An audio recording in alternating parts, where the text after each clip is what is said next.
During uni, I roomed with a local dealer who, unknown to the education board that expelled him, works for me. It was fucking easy to order narcotics online like MDMA and X if you knew where to look. I even had them shipped to my dorm room's local PO box at one time without anyone being any the fucking wiser.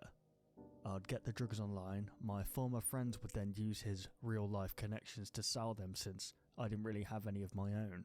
This was around the time I felt that I held all the cards and no one could touch me if they couldn't track my IP. I was in the second year of my biomed course when I got into the stupid shit. Scumbag pieces of shit would be sharing snuff videos online that would make even the messed up pornography you've laid eyes upon look like fucking white bread. This is why I only used links that I either found myself or more often the ones Nathan gave me. We would spend days, literally days, just marvelling at all of the crazy shit which people could get away with. Yeah, the government had shut down the main sites like Silk Road and Mad Onion, but those are like the only ones that idiots online seem to ever take notice of. Other hackers would message me on forums asking for sites to get weed and other drugs from, which was as simple as pointing in a direction. The university claimed to monitor traffic to stop people from doing freaky shit online after they heard people were hacking student accounts and ruining online schedules, but I guarantee you that they did absolutely nothing to people who were actually doing it. By third year, I had made enough money to have a long screen set up of my own which made decrypting site details a lot quicker for me, and I actually had gotten pretty good at it. I had been delving around some messed up sites and, to be honest, I'd even talked in chat rooms to some of the admins in charge of them. You'd be surprised how normal a child pornography site owner would seem if you didn't know that he also had a day job. I got more curious though. Fucking stupid of me. After nearly 10 years of seamlessly making my way around the dark web, I joined Nathan as well as a few others in a chat room, just messing about and sharing some screwed up sites. Might sound weird, but for me it's a pretty everyday thing to do. Nathan and another friend were talking about some site that no one had managed to get past the encryption to, apart from one other person who's even more of a no-life than me. The site he shared with us was arguably the most vile thing I've laid eyes upon. For those of you still with me, this is why I'm posting this here. This site is the most cancerous and revolting sector from the darkest part of the dark web. It is a scar that I bear to this day, and it is one that I will never, ever forget. I'll warn you again, this is not for the faint-hearted and something that even the most emotionally numb people will not be able to deal with. I won't share the site URL since I don't want this post being taken down, nor do I want anyone else giving it the slightest bit of publicity aside from what I have said here. That being said, it did have a subheading in the HTML that I'll leave other people like me to have a look at if they want to. Most people refer to it as cold body. The dude who was in the chat room earlier gave Nathan and I an encrypted URL for us, but he was too fucking giddy about getting through to the site himself to send us an encryption, so Nathan and I had to manually go through the whole process ourselves. We tried for hours. Nathan and I had been doing this for the entirety of our adult lives, yet we'd never seen code like this before. Come to think of it, I doubt that the other guy in the chat cracked this by himself. Nathan and I both called it a night, so I left the command prompt open and went outside to smoke a joint. Nathan remained on the chat so we could play Anvil, a Russian crack of Halo for PC, but when I got back his microphone was muted for some reason. For people like us who had nothing to hide from each other, we almost never muted our mics. I wait a few minutes thinking maybe he's jacking off or maybe he's gone to get something. Nothing. I don't think much of it, my brain too occupied with the cannabinoids flowing through my bloodstream. I sat down and took another look through the code, thinking there was something I missed. I did. The code was completely different, completely unencrypted. I simply launched the URL and my PC whirled for a while, until finally opening up about 20 windows across my two monitors, all of them scrambling code through a debugger that I'd installed. Even with 32GB of RAM, my computer was making more noise than it ever did doing this kind of stuff. I thought to myself, shit, I'm going to have to OC my shit in the BIOS if I was going to have some shot of getting through. And I was not feeling up for it after smoking too much. I get ready to hard reset before my monitor turns off, and back on one at a time. This was when I started getting a bit paranoid and was thinking about just letting it go. I fucking wish that was what I did.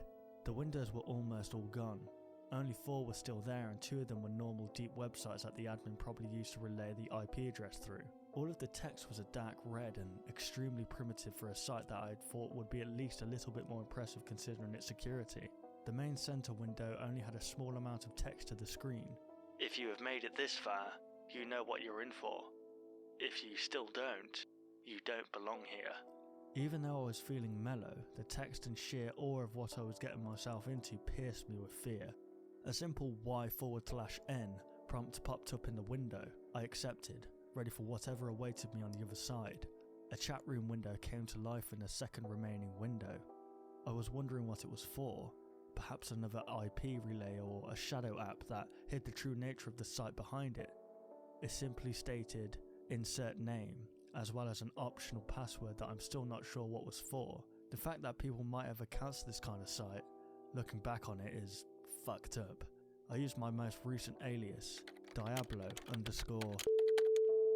A couple more scrolls of red text flew up the window and then it opened up into an actual sort of chat room like you'd see on Omegle or some shit, except with no ads or colour or anything besides the dark red text. The chat was a bit more advanced than the first window, which was now frozen and wasn't responding to any console commands. I have to say, the feeling of finding the site in the first place felt pretty awesome. I couldn't wait to tell Nathan. That was until the chat window popped up with names. One that I recognised was his, using one of his aliases as well. I'd say about 36 people were in the chat room, no names that I can remember, and even if I did, I wouldn't dare reveal them. Not after this. I tried calling Nathan on my phone, but he obviously wasn't picking up. We were so fucked. It was stupid of me to delve this deep without even knowing what we were getting ourselves into. Users definitely had met before, as they immediately started posting messages to the windows as me and Nathan remained silent. As they were casually talking about stuff, I was starting to calm down a bit. Maybe this was just a stupid exclusive cult website that talked about organising deals or dumb shit that I found in the past. It all seemed so normal. So why all the obscurity? The first window, still blank and unresponsive, suddenly began loading up a video file of some sort. A snuff video perhaps. It would make sense to hide one, but not this extensively, and the chat room didn't make much sense. I wish this stuff had been going through my head at the time if I wasn't retarded enough to get stoned before going through with this shit. I felt tempted to ask the other users what the video was about, but I was afraid that might give me away as someone who's not supposed to be there. Nathan hadn't said anything either, so I wasn't going to risk doing something suspicious like that. I got the guts to ask, "What are we all here for then, you cunts?" Trying to sound as eccentric and dim-witted as I could. I didn't get a response from them. As a matter of fact, no one said another word. Nathan stayed quiet, but I assumed that he noticed me in the chat as well now that I'd posted. The video had stopped loading and begun playing. Some more messages from the other users showing their anticipation as footage of a dark grey basement somewhere took shape on the screen. The resolution for the video was pretty awful at first, but rendered pretty well after about 30 seconds. I was scared shitless. No one else was in the house that I share with my roommates. Most had left for summer vacation and I didn't head home for another 2 weeks. I was alone in the dark with little else but the ambient sound of whatever was happening behind the camera in the video. It stays like this for about 4 or 5 minutes. I spent every second of it staring at the screen, waiting for something to happen. Finally, a dude steps onto the screen holding up a whiteboard with foreign letters on it as well as the words "cold body" underneath. The guy was fucking ominous to look at, pretty overweight and what can only be described as a motorbiker's beard. The man spoke. I had no idea what he was saying at first. He was speaking in Chinese, I think, but I don't really know. I'm not a fucking linguist. Luckily for Nathan and I, the man had another person beside him who spoke some broken English. "Hello users, welcome Cold Body Show," I think he said. I was honestly more interested than scared at this point. This video looked like it could be something worth showing to the others. That thought never crossed my mind again. The man with the broken English bursts into tears and sobs out of nowhere. He sobs in front of the camera and jerks around in what I can only guess was desperation. The man holding the sign yells at the guy in Chinese before another man enters the frame and puts a gun to his head. Before I could even realise it was a gun, the man fired. He didn't stop there. Pressing the barrel of the gun against the dead man's temple, he fired again and again, each shot spraying blood and what I guess were pieces of the man's skull all over the place. Okay, so a shock video. Not much out of the ordinary here. That was when I stared at the chat window again. The users were talking about what they should do next. Users were all typing in different languages, but almost all of the English ones that I read said, "Shoot him again." I realised that I wasn't watching some shock video or stupid snuff film that the admins had hid behind a wall of proxies. This was a live stream. I was watching a live stream of people being murdered in front of me. We all were. I I type into the chat, "You sick fucks," and "What the fuck are you guys doing?" But the texts weren't responded to because so many people were spamming the chat with foreign texts I couldn't read. Another person is brought out in front of the camera, this time already sobbing and trying to break free of the ropes that had been bound around her ankles and wrists. She was bare naked and covered in bruises and cuts. I didn't do anything but wait for the inevitable. The man shot her in the head and watched her body fall limp to the floor. People in the chat cheered and asked for more. Someone picks up the camera and positions it in a different direction towards a metal table covered with some sort of bin liner. The woman's body was dragged by the hair into frame and placed on the table. What happened next, I don't think the world should know. I'm not kidding, this is your final warning.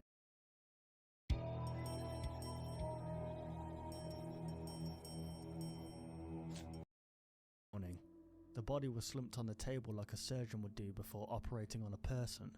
Some more people wearing red and black ski masks went up to the body holding items varying from kitchen knives to cordless drills. I couldn't watch without feeling physically sick to my stomach. The men tore her apart limb from limb, stabbing at her torso and cutting her open. I take another glance to see one of the men having sex with the mutilated corpse. I almost immediately retch and almost vomit over my keyboard, but I gain control of myself before that happens. My heart was beating like crazy. The whole situation was so fucked, and I was in way over my fucking head. By the time the men were finished, there was a literal stump of a human being left. Not that you could fucking call that human anymore. Her head was literally torn off the neck and stuffed into her body, along with one of her arms. If it weren't for the other weird sights that I had seen before this, I might not have stayed as long as I did. 3 more people were brought onto the screen, all of them trying not to scream again. The man holding the sign walks up to the lens of the camera and stares into it. I see his black eyes, blood splattered across his face. I breathed faster and I actually had to look away. It was like he was staring right at me. He says something else in a foreign language, probably the same one as before. When he stops speaking, the chat window does the same, hardly a single other post. Just a chat window awaiting some response. About 20 seconds pass of him just staring into the camera after speaking. Nothing happens at first. The chat then mentioned me and Nathan by our usernames. More of them spam our names in posts that take over the scrolling message board. As soon as they mentioned our aliases, I started freaking out. I tried to close the black windows, but every time that I try, the windows say that the application is not responding. The live stream continues. The man staring at me and the messages prompting me to say something. One of the few comments in proper English pops up.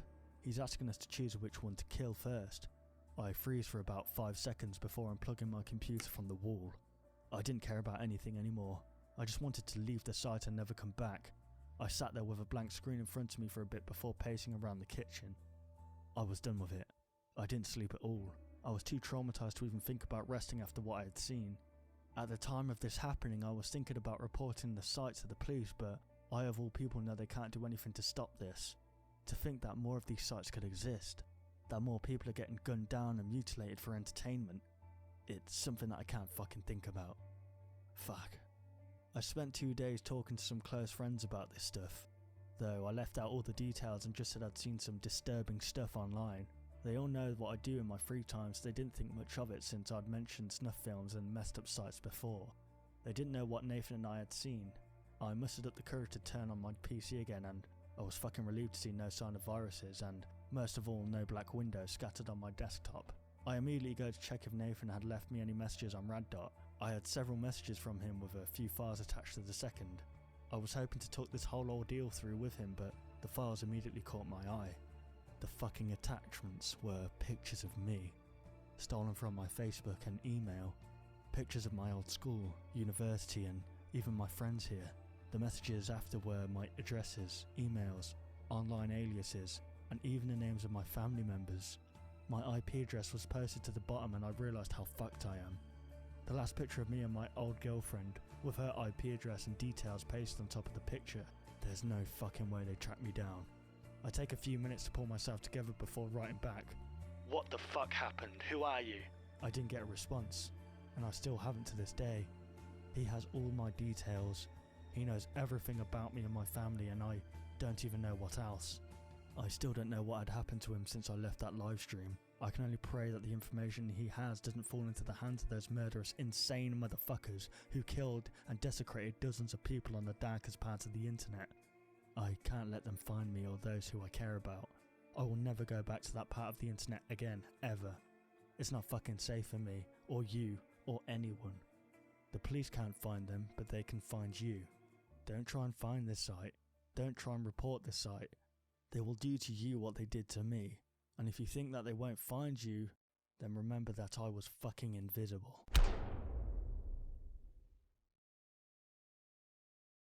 Fellas, if you're trying to get ripped this